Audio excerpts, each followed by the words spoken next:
Bob Marley playing in the background. Dan Case sitting in the middle of a Jonesy sandwich. I got Big Jonesy, Little Jonesy, Jonesy Jr., Jonesy Sr. I got LJ and Alex Jones with me today. Dan Case Show, NOLA edition, live from New Orleans at the time.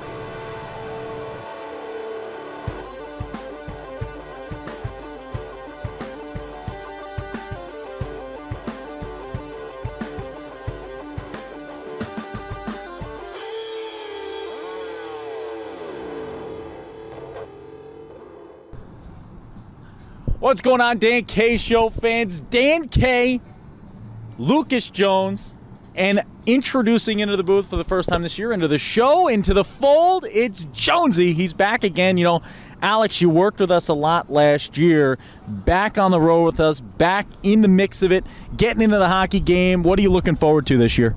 I can't wait. You know, I've been out for the past year with the injury, rehabbing, but it didn't stop me from watching games, keeping up with the league, so I'm ready. I'm very excited. Now, we joke around in true hockey fashion. Jonesy here was dealing with an upper body injury that he had to bounce back from. He's back now. He's going to be helping us on the road, doing a lot of stuff behind the scenes, a lot of stuff on camera, a lot of stuff live at games. Talk to me about, you know this guy pretty close, right? What do you think he brings to the show that we are missing here? Well, he brings that little bit of on-ice flair. You know, we got a chance to do it during the NCDC championships. Obviously, we were running with a three-man crew there, and it just makes the broadcast feel more alive, right? When you can cut down to ice level, get some immediate reactions, you know, in terms of injuries, in terms of substitutions, we can get things cleared up, especially on scoring plays. So having Alex down at ice level is going to be great. He's also going to be subbing in and out on a little color commentary to give our voices a break during the Southern Showcase. I think we have 15 or 16 games scheduled for that weekend. And now, if you're wondering, we're out here in NOLA. We're out here in Nolens, Louisiana, as I say it. You know, some of these guys are tourists, not like me, not a tourist. Everywhere I go, I fit in. But us down here in Nolens, you know, us Creole, we love ourselves some spice. And we've got ourselves some spicy information coming your way about 3 NCDC squads, the Rochester Monarchs, the Utica Jr. Comets, and the Islanders Hockey Club, all being covered next from the Dan K Show Company Retreat here in New Orleans, Louisiana. Want Dan K and Lucas Jones to come to your town? Follow Dan and Lucas on Twitter. Dan at Dan_Komichik and Lucas Jones at LJones1138 # The Dan K Show. Get more of the Dan K Show on their YouTube channel. We're back. It's time to dig into the NCDC squads. We haven't gotten to yet. Again, 13 teams in the NCDC. We're covering each and every one before puck drop. Home openers, season openers, September 14th for the NCDC. We've got time until then, but it is time to talk Rochester Monarchs. This is a Rochester Monarchs team. Coach Unger and his squad did not get off to the start they wanted to last year. A slow start made the finish a little bit more difficult, but you saw it starting to come together as the season went on. And Alex, I think there's one side of the ice that they really want to address this year. Yeah, I mean, offense, you know, it really helps you out, but defense is really the place where struggled a little bit. But for this season coming up, I feel like their focus is really big just on that back end, defensive side of the puck, and goal this year really just keep pucks out of the net. That's it, and that's something they had trouble doing last year, Lucas. How would you go about building a team that needs to find more success on the defensive end of the ice? Well, I think right now for the Monarchs, you want to look at maybe finding some two-way players. You know, it's one thing to say, oh, we want to get some big guys who can hit hard on defense, but then it makes the transition into the offensive side of the ice that much more difficult. We've heard from so many coaches, you know, throughout the league that NCDC is a bit of a different animal, right? Yeah. You can't. Some of the things that work in the Premier and the Elite, just because the speed of the game is so much faster in the NCDC. So I think a lot of your success is in, you know, the two-way players. We saw the Boston Junior Bruins have a lot of success with that. You know, guys that can skate back quickly, they can steal the puck, they can separate guy from puck. Yeah. It's not always about the highlight reel hit.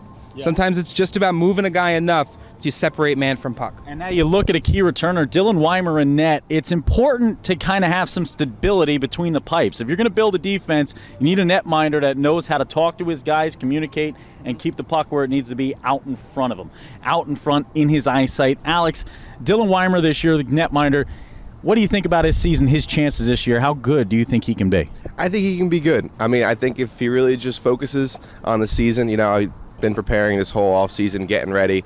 I think he has a real star to shine on this year. That's it. Bailey Krawczyk, another guy, is special teams addition late last year, or year 2000. This kid can really cruise him home into the back of the net. We're coming back with the Islanders Hockey Club after this. Rochester Jr. Monarchs. Going to be a fun year for Coach Unger and his squad.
Welcome back, hockey fans, specifically right now, Islanders Hockey Club fans, a team that are seeing a lot of new faces on the ice this year. Just one returner, goaltender, NCDC All-Star, and potential Henrik Lundqvist lookalike, Callie Anderson. Lucas, this is one of the best netminders in the league last year. Returning to your squad, yes, you have an entire new roster of faces, but that stability in net, how important will it be for IHC?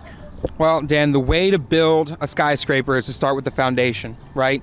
And the foundation, I believe, firmly starts with the goaltender. You build from the goaltender and you build out from your team. So I think if in terms of having a totally different look and a totally different squad, what better place to start than with a guy you can count on in net and Callie Anderson? And now, you know, people always talk about the players coach, and I know a lot of people scratch their head as what does that mean? You know, is there such a thing as a players coach? I think there is, and I think Tim Kirkostas is that guy, new head coach of the Islanders Hockey Club. Alex, a former athlete yourself, what's it like to have almost that Rex Ryan type personality behind the bench with you, right? A guy who you know loves you, is caring for you, your development, your safety, your whole being out there on the ice. This guy really does that. He's got that EQ, that emotional quality to him. Talk to me about playing for a coach like that. What does it do for a player? Yeah, so I've played baseball all my life, played with a bunch of different coaches, but to play with a coach that keeps the joy in the game, really come back to the bench and you just keep your head up high. And he smiles, he's like, get him next time, or you're doing great. It's just nice to have somebody in your back corner ready to support you, whether good or bad. So, I mean, a lot of excitement around this team this year for sure. I'll tell you, Timmy K is going to have this team ready to go, an entire new squad, a lot of youth. What can you expect from a team like this? Are there expectations, or is this a kind of a crapshoot moment where you're going to look at this season as anything can happen, player development's going to be number one?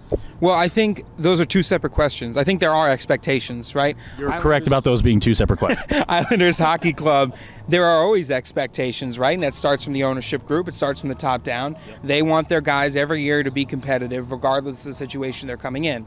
As for what to expect, I don't know if you can say that you can expect anything. Yeah. You can definitely expect there to be, you know, some shifting around. We saw that last year. A couple of guys up, a couple of guys down, definitely shifting in lines. It gives you some freedom to experiment, I think, a little bit, to find lines that maybe don't seem like the right combination at the beginning of the year, but definitely pan out that way.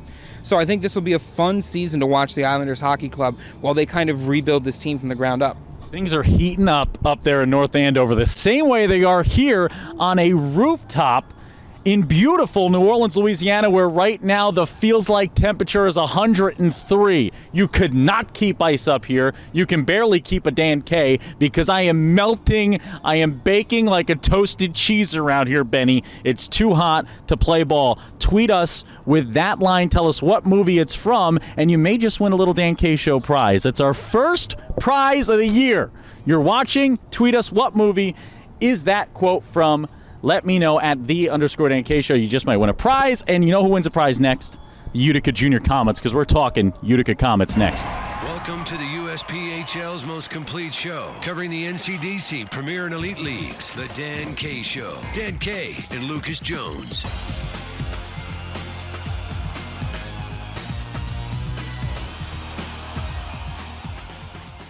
All right, Utica Jr. Comets fans, it's your turn to have that first season look from the Dan K Show. The boys are going to now dive deep into the newest name squad, I guess, of a little rebrand this year. From Syracuse Stars, that's how you knew him before. Now the Utica Jr. Comets, but still the same.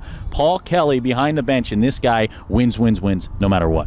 Yeah, I mean, it's a new name, but it's the same kind of backbone of organization. So, going to be a little bit of a different look on the uniforms, but same winning quality. Now, Donald Borgula, Donnie, as they call him, this guy's returning for another year with the Utica Jr. Comets, 24 points last season. I think with a lot of guys coming off of that roster, that point total is going to notch up huge this year. What do you think for Donnie Borgula? You think 50-plus points this year is a possibility for Borgula? I think it is. Just with everything you said, I mean, he's going to have a lot of chances with that puck. So with such a high total last season, I think he has a big chance to ramp those numbers up a little bit this season. Now, Lucas, a couple other key returners. I know you have them coming here. Talk to us a little bit about some other guys that we might be looking forward to seeing. Well, we're looking at Tristan Hughes and Trevor Bollinger. These three guys, I think, especially with what Alex said, looking at, he's looking to build on a good performance from last season, Borgula. I think he's going to be an important part of this triumvirate of returners, right? You always talk about new guys coming into the program. It's always a mix of younger kids, older guys in the NCDC. You need these veterans, and you need these organizational veterans, not just hockey veterans, right? You need guys that have worked with the coaching, worked with the staff. They can welcome these new players in, and they can really start building that system from the ground up. And you look at this Utica Junior Comets side, I mean, Coach Kelly's squads always have that growth throughout the season. They get better and better and better. The win totals go up. Their weekends against them. It is a tough place to travel. It is a tough place to travel. It is one of the best road venues for a squad in the NCDC, and might just be the best home ice advantage, because that's a tough trip up there, tough rink. These guys battle hard. They protect home ice each and every year, and it matters a lot to them. And how important is it to win those home games throughout a season? Well, I mean, not only is it, part of a deciding factor in terms of where you're going to end up in the playoffs, but, I mean, it's a motivation thing. It's a morale thing, right? If you can win at home, if you go off on a tough road trip, right, but you know that you can come back and take 2 of 3, sweep the weekend, take a couple of different one of those home stands, right? That really pumps you up, and that's so important in terms of later in the season. Last year we talked a lot about the grind of the NCDC, especially with, a couple of different coaches in that league, and when that grind hits and all of a sudden you're in, month 5, you really need to be able to count on those home ice wins. That's exactly right, and they will always get them with Coach Kelly behind the bench. That's the Utica Junior Comets. We'll have more for you next week NCDC-wise, but for now, I think it's just time that we move to the empty net, because we've got a whole lot of New Orleans exploring to do, and I got to take these non-locals around with me and give them a little bit of my Cajun insiders. Welcome to the empty net.